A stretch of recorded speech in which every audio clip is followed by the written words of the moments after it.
Hello everyone. We continue our learning in R. So today we are going to learn about the apply family of functions. Apply family has a lot of functions, but today we are going to look at only 4 functions: apply, L apply, S apply and T apply. So in the apply family pertains to the R package base package and is populated with functions to manipulate slices of data from matrices, arrays, lists and data frames, and in a repetitive way. And we do not have to build loops. So it avoids the explicit use of loops to construct, and if we use in one line the apply functions. And this acts on a list or matrix or array and applied a named function with one or several optional arguments. So it is used to aggregate, transform and use on other vectorized functions which yield more complex structures like lists, vectors, matrices and arrays.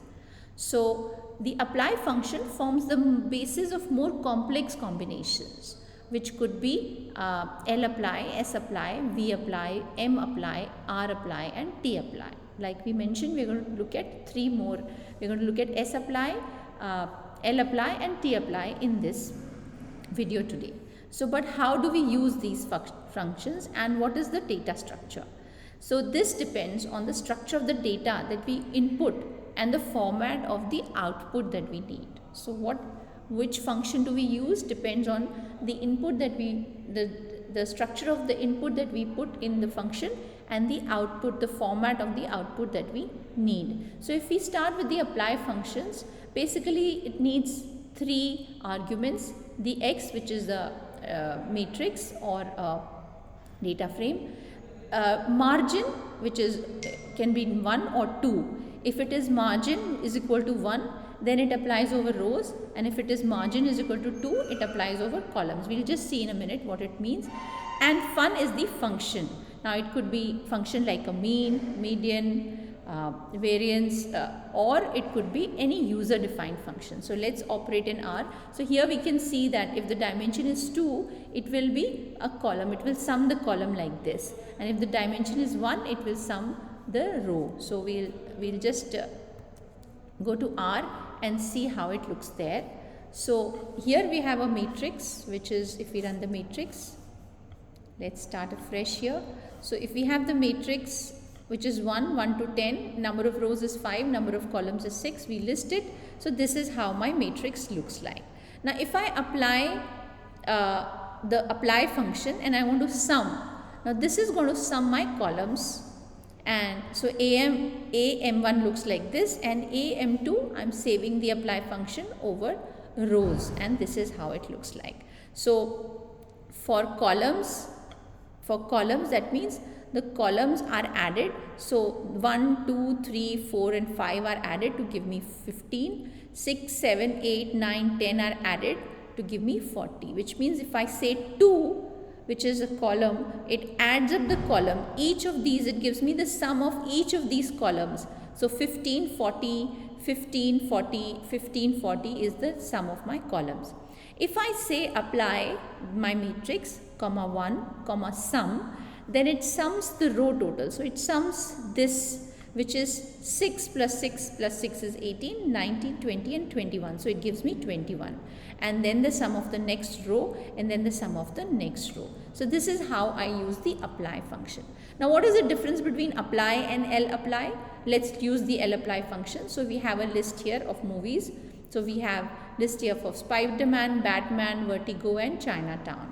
Now I apply the function L apply movies, comma to lower. So I want to write them into lower case and save them in movies lower. So I do that, and when I look at movies lower, then this is, we can see that Spider-Man, Batman, Vertigo and Chinatown all are now written in lowercase letters. And when I look at this, I can see this str function also here, and then I also apply the S apply function. So we've looked at the apply function and the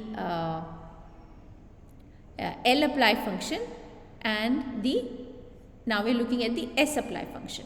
Now the S apply function takes list, vector or data frame as input and gives output in vector or matrix form. and it is useful for operations on list objects and returns a list object of the same length.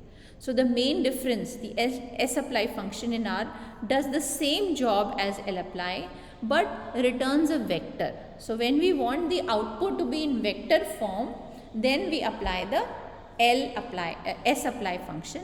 If we do not want it in a vector form, then we apply the lapply function. So what I'm going to do is I'm going to take the data set cars in R, and this is the cars data set, and this is how it looks like. It has 2 columns and 50 rows. So speed and distance. So if I want to find out the minimum of these 2 columns, so I say lmn underscore cars is equal to lapply, and then I also do sapply, and then see how are these 2 different. So I see both the difference. So both are giving me the minimum values of the columns, the maximum values of the 2 columns in my data set dt, which is the data set cars. I have saved cars in dt. It is providing me the maximum value, but in lapply it's giving me separate values for each of the columns, but in sapply it is giving me in a vector form. So if I wanted the output in a vector form, then I apply sapply. In the same way, let's go to, so to recap, apply function, major parameters is x, margin, whether it could be 1 or 2. 1 would be across the rows, 2 could be across the columns. Fun is the function we want to define, mean, median, mode, and the output comes out in the vector, list or array form. In input, it comes out in data frame or matrix forms. Lapply function, we have to find out, we have to give the data frame or the vector and the function, and it takes up list, vector or data frame and gives me a list. And sapply, the same function, the same format, but it gives me a vector or a matrix. So that's the main difference. Let's now look at tapply. It's a very interesting function, and tapply computes a measure, again mean, median, minimum, maximum, variance, etc., or a function for each factor variable in a vector. What does that mean, factor variable?